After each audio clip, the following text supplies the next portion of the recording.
बिस्मिल्लाहिर्रहमानिर्रहीम। नाज़रीन अस्सलाम वालेकुम, मैं हूँ इमरान वसीम। आज साबिक़ वज़ीर आज़म इमरान ख़ान अमेरिकन मीडिया को इंटरव्यू दे रहे थे, जिसमें उनका एक जो जुमला था वो सोशल मीडिया पे बहुत ज़्यादा वायरल हो गया और वो था एब्सोल्युटली नॉट। और उस पर इमरान ख़ान साहब ने, तहरीक इंसाफ ने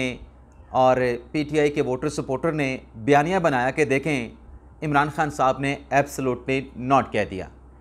और फिर जब इमरान ख़ान साहब के ख़िलाफ़ अमेरिका से साइफ़र आया, जो पाकिस्तानी डिप्लोमेट की अमेरिकन डिप्लोमेट के साथ वाशिंगटन डीसी में मुलाकात हुई, उस मुलाकात के बाद जो साइफ़र पाकिस्तान आया, उस साइफ़र को लेकर इमरान ख़ान साहब ने एक नया बयानिया तराशा कि उनकी हुकूमत जो है वो अमेरिका ने गिराई है, ये अमरीकी साजिश है। और फिर आपको याद होगा कि जब अदम एतमाद की तहरीक के ज़रिए इमरान ख़ान साहब की हुकूमत का, इमरान ख़ान साहब की वज़ारत उज़्मा का ख़ात्मा हुआ, तो ख़ान साहब ने ये कहते हुए कौमी असम्बली में बैठने से इनकार कर दिया था कि ये इम्पोर्टेड हुकूमत है, ये अमरीकी साजिश के नतीजे में आई है। तो आज नाज़रीन क्या हुआ है, आज एक और साइफ़र है और सही वाला एब्सोल्युटली नॉट कहा गया है। यानी जो इमरान ख़ान साहब ने अमेरिकन एंकर को इंटरव्यू देते हुए जो एब्सोल्युटली नॉट कहा था, उसमें दूर दूर तक इस बात का नामो निशान नहीं था कि अमेरिका ने पाकिस्तान से अड्डे मांगे हैं। लेकिन वो एब्सोल्युटली नॉट इमरान ख़ान साहब का चल गया, सोशल मीडिया पे वायरल हो गया, गाड़ियों के पीछे एब्सोल्युटली नॉट लिखवा लिया गया, लिख दिया गया। लेकिन वो एब्सोल्युटली नॉट था नहीं, एक्चुअली एब्सोल्युटली नॉट अब कहा गया है। लेकिन ये किसने कहा है और किसको कहा है, ये नाज़रीन बड़ी दिलचस्प कहानी है, जिसकी डिटेल आपके साथ हम शेयर करेंगे। काजी फ़ाइज़ डट गया, इमरान ख़ान का यू टर्न, 3 अदालती फ़ैसले, 2 खतूत, ये सारा दरअसल मामला क्या है, ये तफसीलात आपके साथ आगे चल के हम शेयर करेंगे। प्रोग्राम का आगाज़ 2 अहम ख़बरों से करेंगे। एक तो जो इमरान ख़ान साहब के ख़िलाफ़ और शाह महमूद कुरैशी के ख़िलाफ़ जो 9 मई का मुकदमा है, उसकी नाज़रीन आज अडयाला जेल में समाअत हुई है। और अडयाला जेल में इंसदाद दहशत गर्दी अदालत के जो जज हैं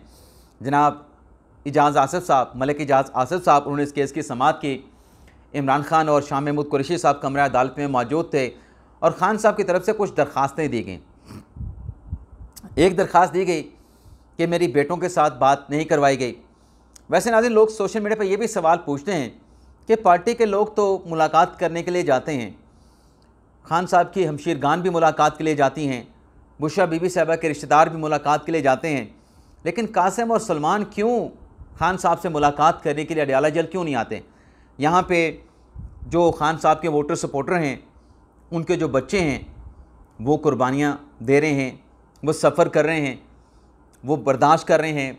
तकलीफ़ों को ख़ान साहब के लिए। तो ख़ान साहब के बच्चे एटलीस्ट अपने वालिद के साथ मिलने के लिए रावलपिंडी अडयाला जेल तो आ सकते हैं, लेकिन इसका कहीं से जवाब नहीं आता। लेकिन बहरहाल आज इस केस की समाअत में इमरान ख़ान साहब ने दरख्वास्त दी कि बेटों से बात नहीं करवाई जाती। बुशरा बीबी साहिबा से जो वीकली मुलाकात का शेड्यूल है, उस शेड्यूल के मुताबिक मेरी मुलाकात भी बुशरा बीबी साहिबा से नहीं करवाई गई। तो जज साहब ने इन दोनों दरख्वास्तों पर जो समाअत है वो प्रोसिक्यूशन को नोटिस जारी करते हुए कल तक मुलतवी कर दी है। यानी अडयाला जेल में जो 9 मई की समाअत हुई, जिसमें शाह महमूद कुरैशी साहब की गिरफ़्तारी डल चुकी है 8 मुकदमात में, और लगता है ऐसा कि ख़ान साहब की गिरफ़्तारी भी डाल दी गई है। तो कल ये जो दरख्वास्त है इमरान ख़ान साहब ने ATC अदालत में दायर की हैं, इस पर प्रोसिक्यूशन का जवाब आएगा और फिर जज साहब जो हैं मलिक इजाज़ आसिफ साहब, वो इन दरख्वास्तों पर फ़ैसला करेंगे। इसके अलावा नाज़रीन, दूसरी जो अहम खबर है तहरीक इंसाफ के लिए, तो एक और बड़ी खबर हो सकती है कि जो NA-47 है इस्लामाबाद का, जहाँ पर शोएब शाहीन का मुकाबला हुआ था मुस्लिम नवाज़ के तारिक फजल चौधरी के साथ, उसकी आज इलेक्शन ट्रिब्यूनल में समाअत हुई है। कुछ समाअत हम इससे पहले ब्लॉग में रिपोर्ट कर चुके हैं, लेकिन उसमें बाद में जो हुआ नाज़रीन, वो ये है कि इस्लामाबाद हाई कोर्ट के जो जज हैं इलेक्शन ट्रिब्यूनल के, तारिक महमूद जहांगीरी साहब, उनकी तरफ से तारिक फजल चौधरी साहब को हुक्म दिया गया है, मुस्लिम नवाज़ के MNA को, कि आपके जो फॉर्म 45 हैं, 46 हैं, 47 हैं, वो आइंदा समाअत पे जो आपके ये फॉर्म तमाम हैं आपके पास हैं, वो बयान हल्फी के साथ आप जमा करवाएंगे। और किसी अगर फॉर्म में टेम्परिंग हुई, ये तमाम फ्रीकैन से कहा गया है, चाहे उनका ताल्लुक़ तहरीक इंसाफ से है नून लीग से है, जमात इस्लामी से है, पीपल्स पार्टी से है, किसी के फॉर्म 45, 46, 47 में अगर टेम्परिंग पकड़ी गई तो वो इलेक्शन ट्रिब्यूनल से सीधा जेल जाएगा और 5 जून तक इस केस की समाअत को जो है वो मुलतवी कर दिया गया है। ये बयान हल्फी और ये तमाम रिकॉर्ड तलब करते हुए अब आ जाते हैं नाज़रीन जो एब्सोल्युटली नॉट कहा गया है। एक और साइफर की कहानी, सुप्रीम कोर्ट से बड़ी खबर और काजी फैसल साहब डट गए। मामला नाज़रीन ये है कि कोई 29 या अप्रैल के आखिरी दिनों की बात है जब आसमा जहांगीर कॉन्फ्रेंस मुनक्कद की गई, जिसमें जस्टिस मंसूर शाह साहब ने खिताब किया और नामवर शख्सियात ने खिताब किया, वज़ीर कानून आज़म ज़ेर तारा ने खिताब किया। उसमें ब्रिटिश जो हाई कमिश्नर हैं जेन मेरिट साहबा, उनको भी बुलाया गया था। तो उसमें खिताब करते हुए ब्रिटिश हाई कमिश्नर साहबा की तरफ से एक तो कहा गया कि इलेक्शन के दिन 8 फरवरी को इंटरनेट बंद किया गया और फिर उनकी तरफ से जो एक्स की बंदिश है उस पर सवाल उठाया गया। और फिर तीसरा उन्होंने कहा कि जो बल्ले का निशान था सुप्रीम कोर्ट का पाकिस्तान तहरीक इंसाफ के हवाले से, उस फैसले को क्रिटिसाइज़ किया गया। अब उस क्रिटिसिज्म के हवाले से नाज़रीन सुप्रीम कोर्ट की जानिब से ख़त लिखा गया है ब्रिटिश हाई कमिश्नर की लेडी कमिश्नर जेन मेरिट साहिबा को, और इस ख़त की नाज़रीन कॉपी है वो जो यूनाइटेड किंगडम के जो चेयरमैन हैं सुप्रीम कोर्ट के लॉर्ड रॉबर्ट, और इसके साथ साथ जो इंग्लैंड और वेल्स की जो लेडी चीफ जस्टिस हैं उन्हें भी इस ख़त की कापी जो है भिजवाई गई है। अभी नाज़रीन 3 सफ़ात का ये ख़त है सुप्रीम कोर्ट का जो कि रजिस्ट्रार सुप्रीम कोर्ट साहिबा ने लिखा है और चीफ जस्टिस की इंस्ट्रक्शन हदायत यानी हुक्म पे लिखा गया है। तो आप कह सकते हैं कि ये जो ख़त है इसका मतन तहरीर बेशक सुप्रीम कोर्ट की रजिस्ट्रार साहिबा ने किया, लेकिन उसमें जो एक आइडिया है, जो बात की गई है, वो चीफ जस्टिस काजी फैसल साहब ने की है। और नाज़रीन ये जो ख़त है मैं आपको बता देता हूँ कि ये अगर अप्रैल के आखिर में ये सब कुछ हुआ, आसमा जहांगीर कॉन्फ्रेंस हुई, तो ये लेटर नाज़रीन है मई के अवाइल का। मैं एग्जैक्टली आपको डेट भी बता देता हूँ, मेरे साथ रहें, आप कहेंगे यार ये बंदा जो है ना अपना काम, हाँ 3 मई की इसकी डेट है। 3 मई के बाद आज 29 मई है, तो आप अंदाज़ा कर लें कि 26 रोज़ के बाद ये लेटर जो है मंजर आम पे आया है। अब इस लेटर में नाज़रीन जो हुकूमत ने जवाब देना था कि अगर किसी मुल्क की तरफ से पाकिस्तान के अदालती फ़ैसले पे तनकीद की गई है तो उसका जवाब हुकूमत की तरफ से आना चाहिए था। कुछ दोस्त आज ये सवाल उठा रहे हैं, हो सकता है कि उनका सवाल दुरुस्त भी हो, एतराज़ दुरुस्त हो, कि ये जो सुप्रीम कोर्ट ने लेटर लिखा है ब्रिटिश हाई कमिश्नर को, ये तो फ़ॉरेन ऑफिस की तरफ से जाना चाहिए था। आप एक लम्हे के लिए पार्शली से एग्री भी कर सकते हैं, लेकिन सवाल ये है कि जब हुकूमत ने नहीं किया और सुप्रीम कोर्ट के फ़ैसले पर बिला जवाज़ अगर तनकीद हुई है तो क्या सुप्रीम कोर्ट को ये लेटर नहीं लिखना चाहिए था? ये सवाल अपनी जगह पे मौजूद है। लेकिन नाज़रीन बात यह है कि जो खान साहब का वो जो बयानिया एब्सोल्युटली नॉट वाला कि खान साहब ने देखा जी एब्सोल्युटली नॉट कह दिया, ये जो सुप्रीम कोर्ट से लेटर गया है इससे आप एक्चुअल एब्सोल्युटली नॉट के तनाज़र में भी देख सकते हैं। वो अमेरिका की ग़ुलामी से निजात, वो सब कुछ हुकूमत की न जाने क्या मजबूरी होगी कि हुकूमत ने जवाब नहीं दिया, लेकिन चीफ जस्टिस काजी फैसल ने उस तनकीद का जवाब दिया है। और उस लेटर में नाज़रीन पढ़ने के बाद बज़ाहिर ऐसा लगता है कि इंग्लिशमैन जहाँ से हमने अंग्रेज़ी हासिल की है, अंग्रेज़ उन इंग्लिशमैन्स को या इंग्लिश नेशन को या उनके जो डिप्लोमेट्स हैं ख़ातून जेन मेरिट साहिबा, उनको पाकिस्तान के आइन और कानून का दरअसल सबक पढ़ाया गया है इस लेटर में। अब इस लेटर के साथ नाज़रीन जहाँ एक ये लेटर है, इसके साथ 3 अदालती फ़ैसले भी हैं जो ब्रिटिश हाई कमिश्नर को भिजवाए गए हैं। अब मैं सारे मंदरजात आपके सामने रखने लगा हूँ, आप उसमें खुद फैसला करें कि क्या ये बताना ज़रूरी था, क्या ये लेटर लिखना ज़रूरी नहीं था। एक तो नाज़रीन इस लेटर में कहा गया है, मैं मुख्तसर अहवाल आपके सामने रखूँगा, कि वो जो इलेक्शन की बात होती है कि 90 दिन में नहीं करवाए गए, तो एक पैरे में तो कहा गया कि 90 दिनों में इंतखाबात होना ज़रूरी था। ये सुप्रीम कोर्ट एडमिट कर रही है अपने लेटर में जो ब्रिटिश हाई कमिश्नर को लिखा गया है, और कहते हैं कि सदर और इलेक्शन कमीशन में इख्तलाफात की वजह से ये इलेक्शन 90 दिनों में नहीं हो सके, लेकिन जब मामला सुप्रीम कोर्ट में आया तो 12 दिन में सुप्रीम कोर्ट ने इस मामले को हल कर दिया, इलेक्शन की तारीख के मामले को हल कर दिया। कैसे हल किया, किसकी दरख्वास्त थी, बेंच में कौन कौन शामिल था, किस दरख्वास्त पर किस तारीख को पहली हियरिंग हुई और किस डेट को तारीख आ गई इलेक्शन की, वो फैसला भी ब्रिटिश हाई कमिश्नर साहिबा को भिजवा दिया गया है। इसके साथ साथ नाज़रीन, क्योंकि जो तनकीद हुई और जो ब्रिटिश जो किंग हैं चार्ल्स III, उनकी तरफ से जमहूरियत के फ़रोग़ की बात की गई, माशरे को ओपननेस, माशरे में सोसाइटी में ओपननेस की बात की गई, तो इस पर काजी फैसल साहब ने कहा कि बहुत सारे ऐसे सियासतदान थे, इस लेटर में कहा कि जिन पर ताहयात पाबंदी थी, जो इलेक्शन नहीं लड़ सकते थे, जिनको कहा गया कि वो सादिक और अमीन नहीं थे, लेकिन फिर सुप्रीम कोर्ट के 7 रुकनी बेंच ने उस फैसले को कलअदम करार दिया और कहा कि जो पाबंदी का, लोगों पे इलेक्शन लड़ने की पाबंदी का जो फैसला था ताहयात नाअहली का, वो आइन और कानून के मुताबिक नहीं था। तो ये फ़ैसला भी, इसकी कॉपी भी भिजवाई गई। और साथ में नाज़रीन, अगले पैराग्राफ में जो इलेक्शन एक्ट 2017 है, जिसके तहत सियासी जमातों को इंट्रा पार्टी इलेक्शन करवाना है, उसका जिक्र किया गया है। इस पैराग्राफ में नाज़रीन, सुप्रीम कोर्ट ने यह लिखा है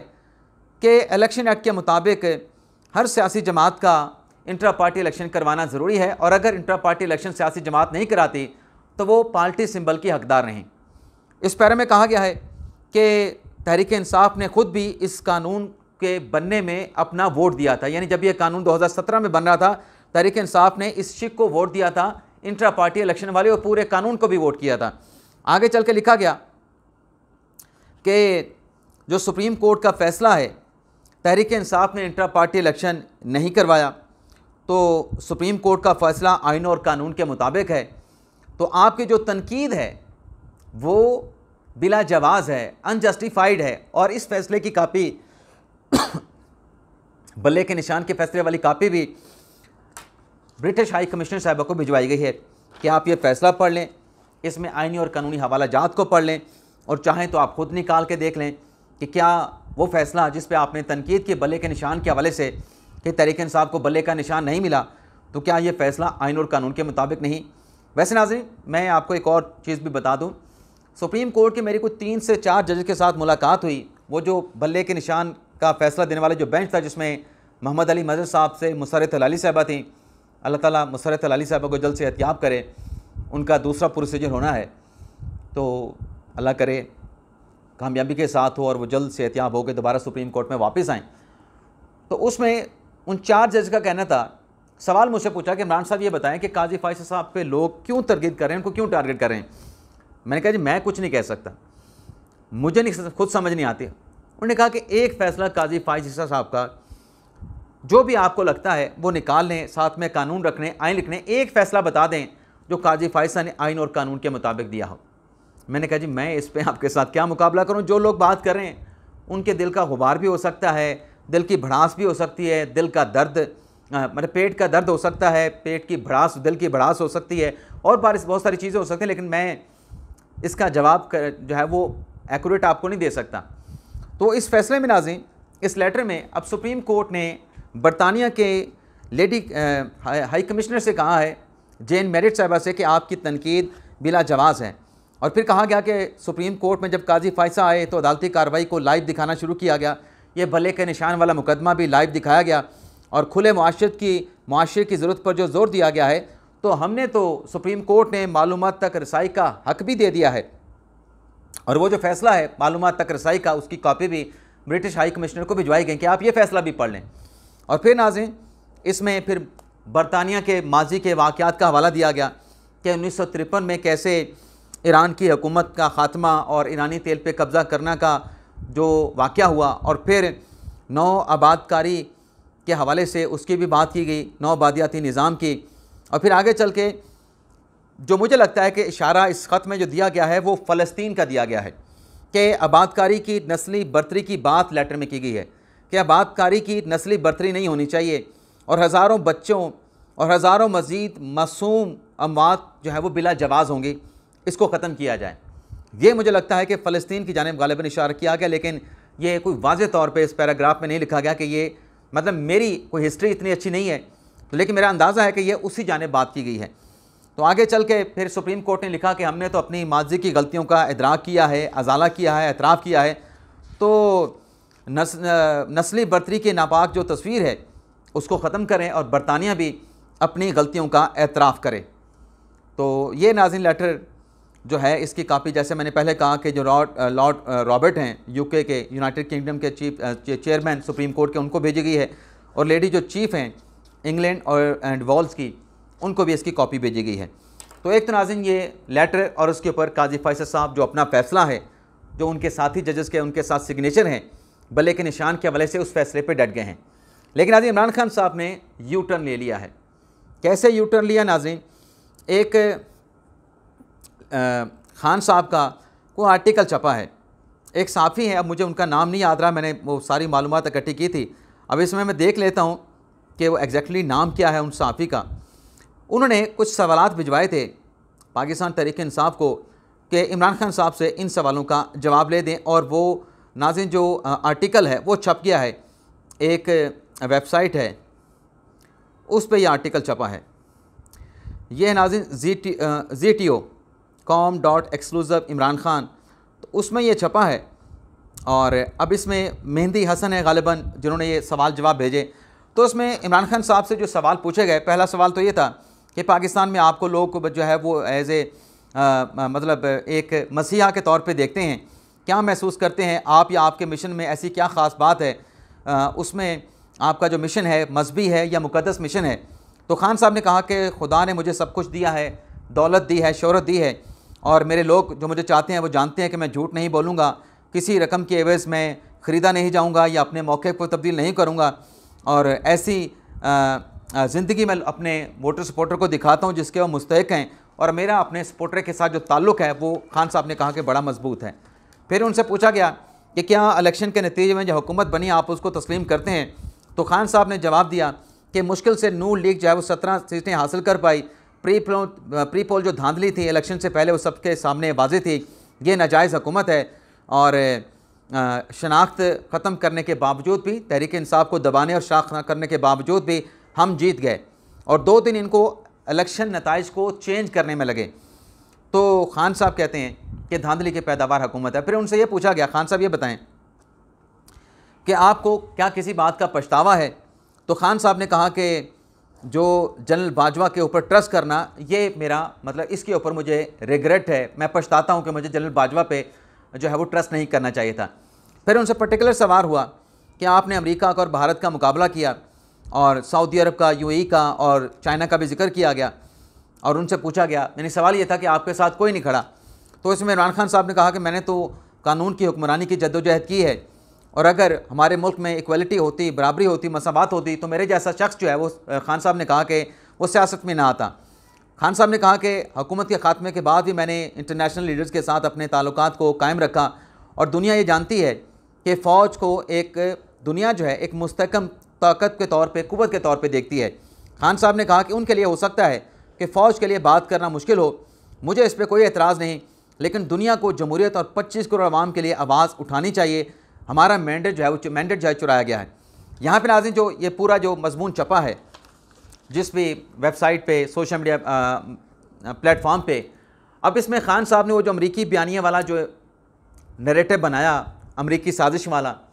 अमेरिका ने मेरी हुकूमत का खात्मा किया, अब खान साहब का ले दे के मुद्दा ये रह गया है कि उनकी हुकूमत को जनरल बाजवा ने ख़त्म किया है। इसमें अमेरिका को कोई किरदार नहीं, मैं एंटी अमेरिकन भी नहीं हूँ। और ख़ान साहब कहते हैं कि अगर मैंने रशिया का दौरा किया था तो मैंने पाकिस्तान के इस्टेब्लिशमेंट से, फ़ौज से पूछ के किया था। यानी खान साहब इस बात का एतराफ़ कर रहे हैं कि रशिया के दौरा करने का फ़ैसला मेरा अपना नहीं था, बल्कि मैंने फ़ौज से पूछा और फिर रशिया के दौरे पर मैं गया, ये खान साहब कह रहे हैं। और मुझे एंटी अमेरिकन ना समझा जाए, तो वो कहाँ गया अमरीकी ग़ुलामी से निजात वाला बयानिया खान साहब का? अमेरिका ने मेरी हुकूमत के ख़िलाफ़ साजिश की है, ऐसा किया है, वैसा किया है, वो साइफ़र का 27 मार्च 2022 को लहराना। अब इसको क्या समझा जाए? अगर सारा मलबा इमरान खान साहब जनरल बाजवा पे डाल रहे हैं, जनरल बाजवा को सर्कल कर रहे हैं, सिंगल आउट कर रहे हैं, फिर सवाल दूसरा ये उठता है कि बाजवा अगर ज़िम्मेदार था तो खान साहब आप ये बताएं कि जनरल बाजवा को ताहयात एक्सटेंशन की ऑफ़र क्यों कर रहे थे, या वो ऑफ़र क्यों की गई एक्सटेंशन की कि जनरल बाजवा इलेक्शन कराएं इलेक्शन के बाद नई हुकूमत नए आर्मी चीफ का इंतखाब करें, तो फिर आपने ये उसे एक्सटेंशन देने की बात क्यों की? ये सवाल भी नाज़रीन जब उठाया जाए तो उसका जवाब नहीं आता, उल्टा गालियाँ जो है वो सुनने को मिलती हैं। भाई एक सवाल है कि एक बंदा आपकी हुकूमत का गिराने का ज़िम्मेदार है, आप उसको मुजरिम कह रहे हैं, कल्प्रिट ठहरा रहे हैं, तो फिर उसे क्यों एक्सटेंशन ऑफ़र करते हैं? अब जाहिर सी बात है कि आप लॉजिकल सवाल पूछ रहे हैं, लेकिन तहरीक इंसाफ के वोटर सपोर्टर से लॉजिकल सवाल पूछना, उसका मतलब ये है कि आपको आगे से गालियाँ पड़ने वाली हैं और वो गालियाँ आपको पड़ती हैं। इजाज़त चाहते हैं नाज़रीन, अल्लाह हाफ़िज़।